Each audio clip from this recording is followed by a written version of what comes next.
या देशामध्ये अनेक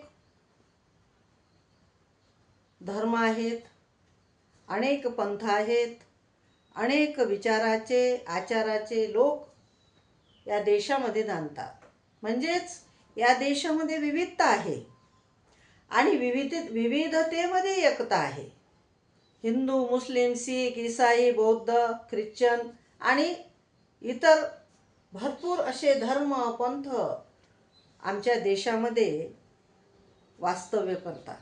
आणि मग वेगवेगळे धर्म, वेगवेगळे पंथ, वेगवेगळ्या धर्माचे वेगवेगळे तत्व आणि त्या तत्वानुसार या देशामधला प्रत्येक नागरिक, प्रत्येक धर्माचा, प्रत्येक पंथाचा माणूस हा त्या कल्चरप्रमाणे या देशामध्ये नांदत आहे. आणि हे सगळं असतानाही संविधानाने दिलेली समता, स्वातंत्र्य, बंधुता हे सगळ्यांनाच हवी आहे, काही अपवाद वगळून.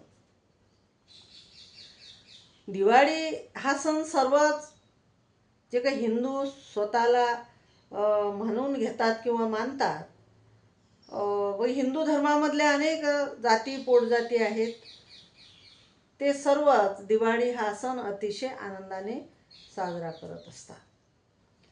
व्यक्ती तितक्या प्रवृत्ती आहेत.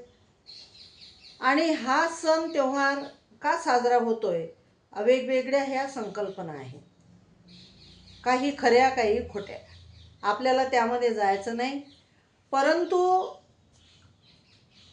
दिवाळी म्हटलं की सगळ्या मुलांना शाळेला सुट्टी, कॉलेजला सुट्टी, कर्मचाऱ्यांना सुट्या, जेवढे असतील तेवढ्या सुट्या. त्या सुट्यांमध्ये प्रत्येक माणूस हा आपापल्या मूळच्या गावी जातो. कोणी मामाच्या घरी जाते, कोणी मावशीच्या घरी, कोणी आत्याच्या घरी. आणि अशा प्रकारे सगळे नातेवाईक, मित्रमंडळी आनंदाने हा सण साजरा करत असतात. या देशामध्ये तथागत भगवान गौतम बुद्धाचा जो धम्म आहे तो समानतेवर आधारित आहे. आणि कर्मकांड या धर्मामध्ये अजिबात नाही. मूर्तीपूजा या धर्मामध्ये नाही. तसे या धर्मामध्ये याला धर्म न म्हणता धम्म म्हणावं लागेल. आणि यामध्ये हीनयान आणि जे काही दोन पंथ आहेत, दोन जे पंथ आहेत त्या पंथाच्या विचाराप्रमाणे मी खोलात जाणार नाही. परंतु त्याप्रमाणे बुद्धिस्ट, बौद्ध जे धर्मांतरित बौद्ध आहेत ते आपापल्या परीने जीवन व्यतीत करत असतात. तसं पाहिलं तर बौद्ध धर्माचे तत्व आणि बुद्ध धम्म हे सांगतो की मूर्तीपूजा करू नका. परंतु जे तत्व आहे मी सांगितलेलं पंचशील आहे, अष्टशील आहे, आर्य सत्य आहे, 10 पारमिता आहेत आणि जे तेही पुढचे जे स्टेप आहेत त्या तुम्ही तुमच्या आयुष्यामध्ये, तुमच्या जीवनामध्ये पाळण्याचा प्रयत्न करा.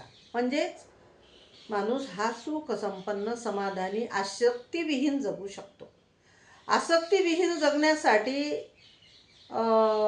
व्यक्तीने, मग ती स्त्री असो की पुरुष असो, तिने कुठलीही अपेक्षा न करता आपलं जीवन व्यतीत करावं. म्हणजेच तुम्हाला दुःख होणार नाही, अपेक्षाभंग होणार नाही. जिथं अपेक्षाभंग होतो तिथं दुःख प्राप्त होत असते.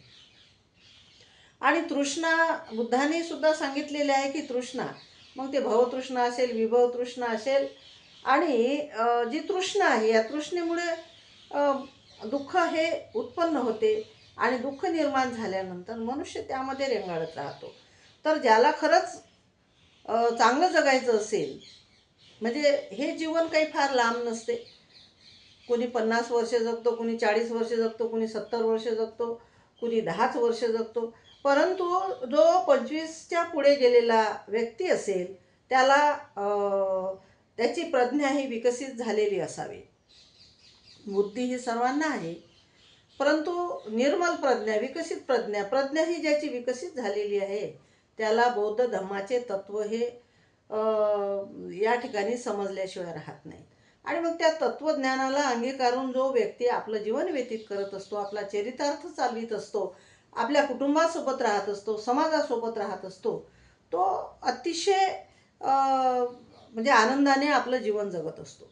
कारण त्याला माहीत आहे की मला एक दिवस मृत्यू येणारच, म्हणजे मला या जगामधून जावंच लागेल, कारण जे जे या पृथ्वीवर निर्माण होते ते ते नष्ट होत असते. आणि म्हणून हे माझं ते माझं हे न करता, कारण मीच माझा नाही तर माझी मुलं माझी नाहीत, माझं जे काही मी संपत्ती मिळवलेली आहे ती माझी नाही, किंवा वडिलोपार्जित जी संपत्ती माझ्याकडे आहे ती पण माझी नाही, आणि हे सगळं इथं आपल्याला सोडूनच जावं लागतं. आणि म्हणून प्रत्येकानं जे जे समोर जसे जसे क्षण येतात किंवा जशी जशी परिस्थिती निर्माण होते, त्या परिस्थितीशी झुंजत, त्या परिस्थितीशी दोन हात करत आपण आपलं जीवन जगलं पाहिजे. आणि हे ज्याला जमलं तो समाधानी म्हणून या ठिकाणी आपलं जीवन व्यतीत करत असतो. कारण सुख म्हणजे काय, सुख प्रत्येकाला हवं, पण सुख कशात आहे, सुख कशाला म्हणतात, हे सर्वांनाच कळलेलं नाही. काहींना वाटतं की आमच्या घरी गाड्या घोड्या आहेत, खूप सारे दागिने आहेत, खूप चांगले मोठे मोठे घरं आहेत, आणि खूप आमची चंगळ आहे, त्याला काही सुख समजतात. काहींचं सुख वासनेमध्ये आहे, काहींचं सुख शारीरिक क्रियाक्रमामध्ये आहे.